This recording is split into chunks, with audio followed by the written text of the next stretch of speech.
uh, is my philosophy. Biggest thing is never was I was a soccer athlete when I was younger, um, got into the military and went through Army boot camp. And the thing it taught me is training does not have to be with weights all the time. Everything is in progression. It taught me eating isn't the catch all of everything, as in the fact of there's always going to be some diet plan, some meal plan. Everybody is different. Whether you're working with your athletes, the kids coming off the couch, they've never done anything. So they'll eat somewhere different. The athletes, the kids, are typically supposed to have with nutrition about 50% carbs because they're constantly burning it. As well as if you don't have enough, then they don't have the growth factor. It actually will dull down the brain. A lot of this stuff comes in the fat. Um, Big for me, I'm more of a 40-40 guy with a 20%, 40% protein because they're building the muscle, 40% carbs, 20% fats. We all need the fats. So again, this is not a catch-all 100%. If you have somebody who's already overweight and is coming off the couch, your child's going to have a different type of eating. It's just about adjusting. Instead of doing 5,000 fixes, you fix one thing at a time. Typically, it's drinking water and getting electrolytes in. So if you're not getting that, if you're not having a good amount of water, and depending on the size of the person, I love 3/4 of a gallon to a gallon.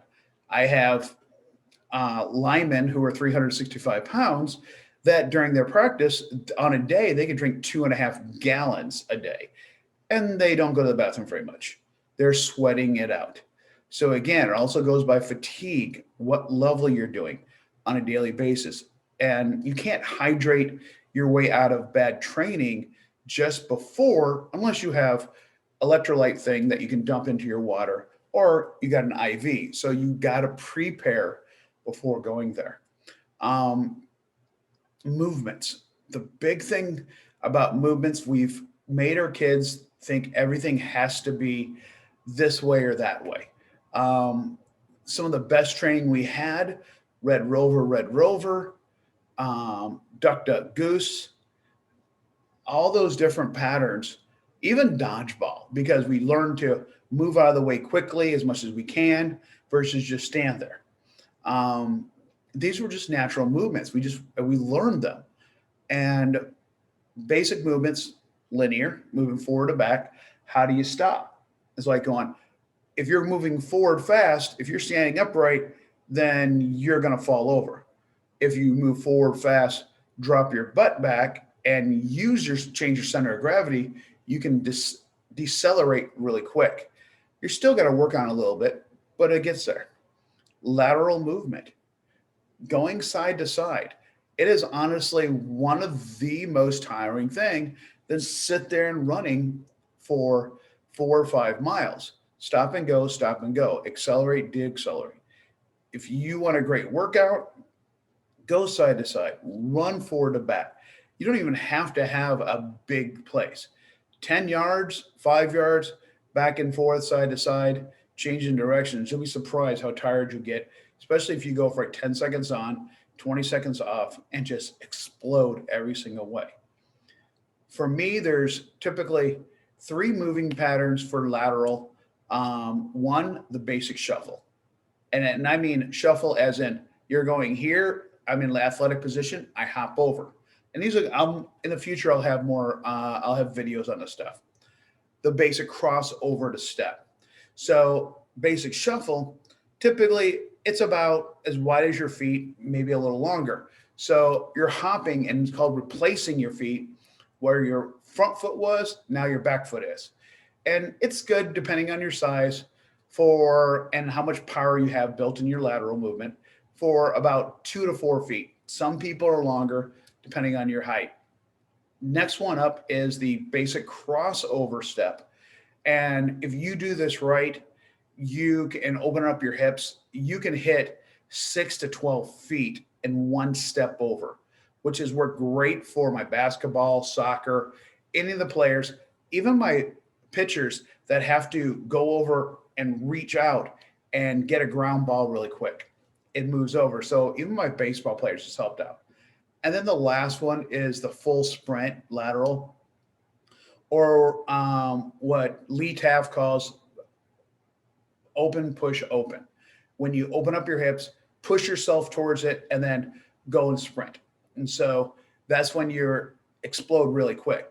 What you usually see is when they do that, they open up their hips first and then run. If you do it right, as you open up, you're stepping out at the same time. Doesn't sound like much of a difference, but you can drop almost zero point 0.3 to zero point 0.5 tenths of a second off of a turn and run, which doesn't sound like much, but when you're talking about being a tennis player and opening up to get to a ball, is like that's a lifetime. Being a basketball player, having that turnover and get it, bam, you can turn over the ball really quick. Or football player, as someone's running at you, you're over there while they're still going straight. And so there's simple things like that for the movement. And when you're talking about linear or sprinting, it's not about the most steps, it's about taking the most powerful, longest steps. And I'm not talking about skipping. And actually, if you look at some of the best sprinters in the world and you see their still frames, they're like from here, and when they're full up, they look like they're floating in air. It's because they're bounding forward as fast as they can. Most kids, if you can work on their steps and to minimize their steps while they're running, they'll get a faster time almost every single time. They say the average fastest time, the first 10 yards, is about 6 steps for the NFL, for the combines, stuff like that, 40s. After that, it's about 5.5. That for the next 10, and then it's 4. And that's not, I mean, that's not perfect, but it gives you something to look at. If you can get a child to run as hard as they can and get 10 steps or close to that, in that, or sorry, 6 steps in a 10-yard period, is like going as hard as you can watch their speed just go up dramatically because they have to stride out even longer, which keeps their feet from bouncing up. So playing for sports, there's a lot of schools out now that are looking for multi-sport athletes. And should kids play multiple sports? They should. But does it mean to catch all? Because if you have strength training that doesn't deal directly with that, as in if you're not stuck doing the same thing, just, okay, you're already a shooter. You're shooting probably about 500 shots a day or more. So that's shoulder strength. If you're not working on other ways to counteract it, your movement, everything, you can have the same pattern, but it also goes back to recovery as well. We beat down our kids. They're doing 3 to 4 hour practices. The warm-ups aren't coming in any much better. The stretches seem to have disappeared at the end. So learning how to use trigger point therapy, using a roller, using a ball to release the shoulders and chest, which actually will help the neck. Talk about a more fluid shot. Volleyball players, pitchers, all that can help open the shoulders up. There's points in the body lower that can release the hamstrings, that if your hamstrings are tight, there goes the ACL issues, MCL, meniscus, all that. So having a good pre-workout, pre-routine, and later a recovery routine can be huge on the lifetime of your athlete. A lot of athletes by the time they get out of college, they've already had shoulder repairs, knee repairs. There's a lot of stuff. So the younger they're starting, the more they do. If they're not working on the recovery part, then they're going to be in trouble. So is it great to have multiple sports? Yes and no.